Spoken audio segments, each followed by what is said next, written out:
আসসালামু আলাইকুম। সবাইকে স্বাগত জানাচ্ছি। আমি নাসরুল ইসলাম তন্ময়। শুরুতে বিআরবি কেবল সংবাদ শিরোনাম। বাংলাদেশের সর্বশেষ গুরুত্বপূর্ণ আপডেট সংবাদে আপনাকে স্বাগত। শুরুতেই সংবাদ শিরোনাম, পরে বিস্তারিত। শুরুতেই জানিয়ে দিব মোবাইল ইন্টারনেট বন্ধের নির্দেশ। অসহযোগ আন্দোলনের ডাক দিয়েছে বৈষম্য বিরোধী ছাত্র আন্দোলন, যার ফলে রাজধানীর শাহবাগ সহ বিভিন্ন জায়গায় সহিংসতার ঘটনা ঘটছে। এমন অবস্থায় মোবাইল ইন্টারনেট সেবা বন্ধের নির্দেশ দেওয়া হয়েছে। শনিবার ৩ জুলাই রাজধানীর কেন্দ্রীয় শহীদ মিনারে সমাবেশে কোটা আন্দোলনের সংস্কার আন্দোলনে নেতৃত্ব দেওয়া সংগঠনটির সমন্বয়ক মোহাম্মদ নাহিদ ইসলাম ঢাকার কেন্দ্রীয় শহীদ মিনারে এক দফার ঘোষণা দেন। এরপর জানিয়ে দিব কোটা আন্দোলনকারীদের নতুন কর্মসূচি ঘোষণা।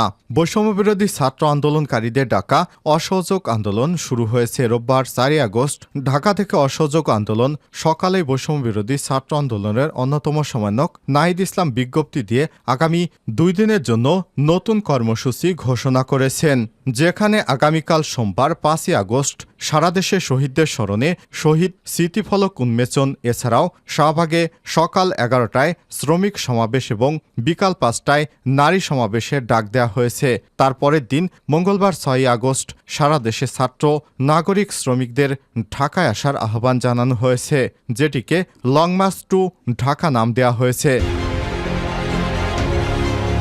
এবারে জানাবো ৬ জেলায় নিহত ১০। বৈষম্যবিরোধী ছাত্র আন্দোলনের অসহযোগ আন্দোলনের প্রথম দিন রোববার ৪ আগস্ট দুপুর পর্যন্ত ১০ জনের মৃত্যু হয়েছে। এর মধ্যে মুন্সিগঞ্জে ২ জন, মাগুরায় ১ জন, পাবনায় ৩ জন, রংপুরে ২ জন, সিরাজগঞ্জে ১ জন এবং বরিশালে ১ জন নিহত হয়েছে। এদিকে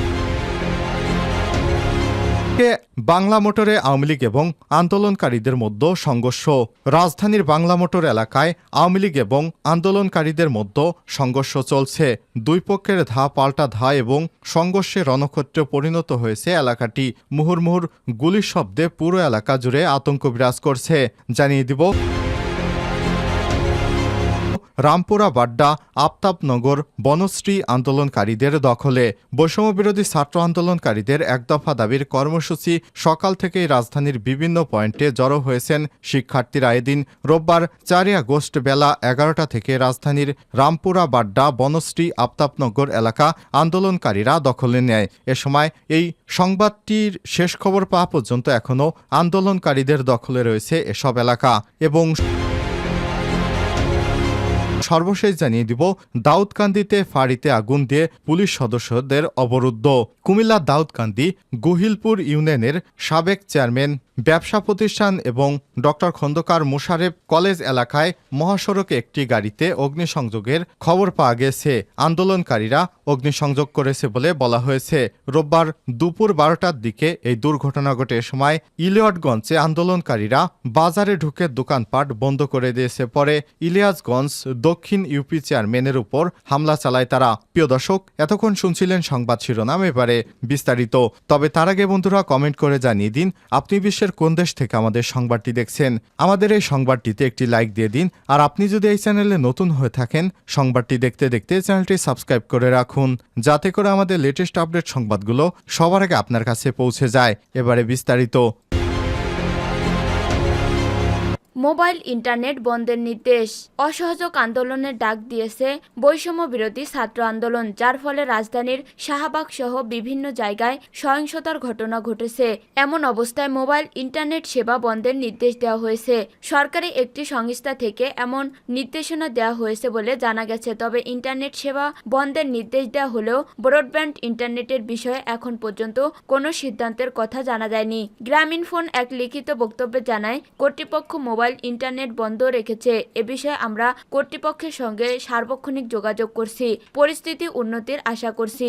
এর আগেও মোবাইল ইন্টারনেট সেবা বন্ধ করে দেওয়া হয়েছিল। প্রায় সপ্তাহখানেক বন্ধ থাকার চালু করে দেওয়া হয়। সরকারের পদত্যাগের এক দফা দাবিতে অসহযোগ আন্দোলনের ডাক দিয়েছে বৈষম্য বিরোধী ছাত্র আন্দোলন। শনিবার ৩ জুলাই রাজধানীর কেন্দ্রীয় শহীদ মিনারে সমাবেশ কোটা সংস্কার আন্দোলনে নেতৃত্ব দেয় সংগঠনটির সমন্বয়ক মোহাম্মদ নাহিদ ইসলাম ঢাকায় কেন্দ্রীয় শহীদ মিনারে এ ঘোষণা দেন। কোটা আন্দোলনকারীদের নতুন কর্মসূচি ঘোষণা। বৈষম্যবিরোধী ছাত্র আন্দোলনকারীদের ডাকা অসহযোগ আন্দোলন শুরু হয়েছে রোববার 4 আগস্ট থেকে। অসহযোগ আন্দোলন চলাকালেই বৈষম্যবিরোধী ছাত্র আন্দোলনের অন্যতম সমন্বয়ক নাহিদ ইসলাম বিজ্ঞপ্তি দিয়ে আগামী 2 দিনের জন্য নতুন কর্মসূচি ঘোষণা করেছেন, যেখানে আগামীকাল সোমবার 5 আগস্ট সারা দেশে শহীদদের স্মরণে শহীদ স্মৃতি ফলক উন্মোচন, এছাড়া শাহবাগে সকাল 11টায় শ্রমিক সমাবেশ এবং বিকেল 5টায় নারী সমাবেশের ডাক দেওয়া হয়েছে। তার পরের দিন মঙ্গলবার 6 আগস্ট সারা দেশের ছাত্র নাগরিক শ্রমিকদের ঢাকায় আসার আহ্বান জানানো হয়েছে। বৈষম্য বিরোধী ছাত্র আন্দোলনের সমন্বয়কদের অন্যতম নাহিদ ইসলাম গণমাধ্যমকে দেয়া বিবৃতিতে সব এলাকা, পাড়া, গ্রামে, উপজেলা, জেলা ছাত্রদের নেতৃত্বে সংগ্রাম কমিটি গঠন করতে আহ্বান জানান। বিবৃতিতে তিনি বলেন, যদি ইন্টারনেট ক্র্যাকডাউন করা হয় তবে তাদেরকে গুম, গ্রেপ্তার, খুনও করা হয়। যদি ঘোষণা করার মতো কেউ না থাকে তবুও এক দফার দাবিতে সরকার পতন না হওয়া পর্যন্ত সবাইকে রাজপথ দখলে রাখার এবং শান্তিপূর্ণভাবে অসহযোগ আন্দোলন অব্যাহত রাখতে বলা হয়েছে। 6 জেলায় নিহত 10 জন। বৈষম্য বিরোধী ছাত্র আন্দোলনের অসহযোগ আন্দোলনের প্রথম দিন রোববার 4 আগস্ট দুপুর পর্যন্ত 10 জন নিহত হয়েছেন। এর মধ্যে মুন্সিগঞ্জে 2 জন, মাগুরায় 1 জন, পাবনায় 3 জন, রংপুরে 2 জন, সিরাজগঞ্জে 1 জন ও বরিশালে 1 জন নিহত হয়েছেন। মুন্সিগঞ্জে বৈষম্য বিরোধী ছাত্র আন্দোলনের পূর্ব নির্ধারিত কর্মসূচিতে আন্দোলনকারীদের সঙ্গে পুলিশ, আওয়ামী লীগ ও ছাত্রলীগ নেতাকর্মীদের মধ্যে ত্রিমুখী সংঘর্ষের ঘটনায় 2 জন নিহত হয়েছে। এ সময় 7 জন গুলিবিদ্ধ সহ 30 জন আহত হয়েছে বলে জানা গেছে। মাগুরায় পুলিশের সংঘর্ষে জেলা ছাত্রদলের যুগ্ম সাধারণ সম্পাদক রাব্বি গুলিবিদ্ধ হয়ে নিহত হয়েছেন। জেলা বিএনপি নেতা অ্যাডভোকেট মিজানুর রহমান এই তথ্য নিশ্চিত করেছেন। রংপুরে দুপক্ষের সংঘর্ষের ঘটনায় 2 জন নিহত হয়েছে। রোববার 4 আগস্ট দুপুর 12:30টার দিকে রংপুর পায়রা চত্বরে এই ঘটনা ঘটে, তবে তাৎক্ষণিকভাবে নিহতদের নাম পরিচয় জানা যায়নি। বৈষম্য বিরোধী ছাত্র আন্দোলনের ডাকে সর্বাত্মক অসহযোগ আন্দোলনের প্রথম দিনে পাবনায় গুলিতে 3 জন শিক্ষার্থী নিহত হয়েছেন। রোববার 4 আগস্ট দুপুরে শহরের এই হামিদ রোডের ট্রাফিক মোড়ে বিক্ষোভ চলাকালে এই দুর্ঘটনা ঘটে। সিরাজগঞ্জে শহরের সব রুট দখলে নিয়েছে বৈষম্য বিরোধী কোটা আন্দোলনকারী ছাত্ররা। তাদের সঙ্গে যোগ ছিল জেলা বিএনপি ও জামাতের নেতাকর্মীরা।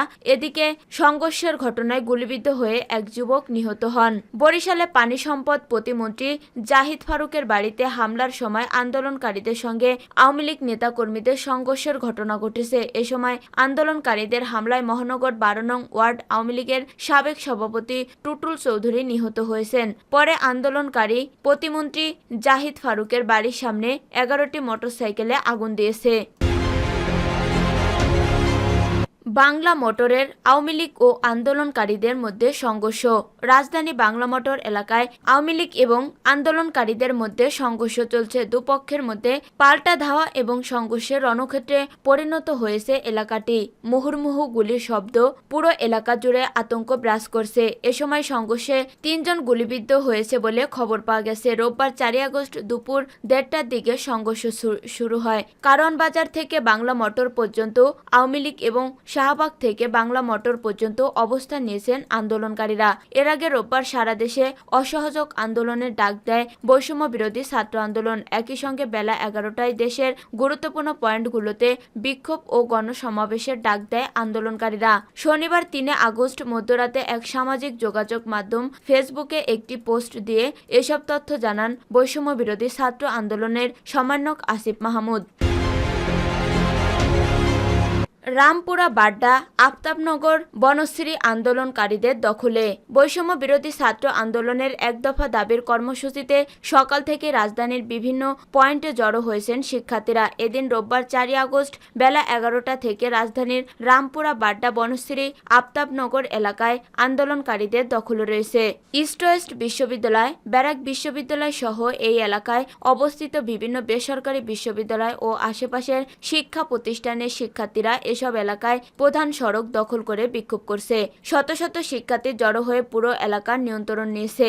ক্রমেই শিক্ষার্থীর সংখ্যা বাড়ছে। এসব এলাকায় ক্ষমতাসীন দলের কাউকে দেখা যায়নি। সরেজমিনে দেখা যায় আন্দোলনকারীদের সঙ্গে বিভিন্ন শ্রেণী পেশার মানুষও রয়েছেন। শিক্ষার্থীর হত্যা এবং নির্যাতনের প্রতিবাদে পরবর্তী শহীদ মিনারে গিয়ে সংহতি প্রকাশ করার সিদ্ধান্ত নিয়েছেন তারা। তবে আন্দোলন ঘিরে এসব এলাকায় কোনো সংঘর্ষ ও হতাহতের খবর পাওয়া যায়নি। এর আগে বেলা 11টা থেকে গুচ্ছ গুচ্ছ মিছিল নিয়ে জড়ো হতে থাকে শিক্ষার্থীরা।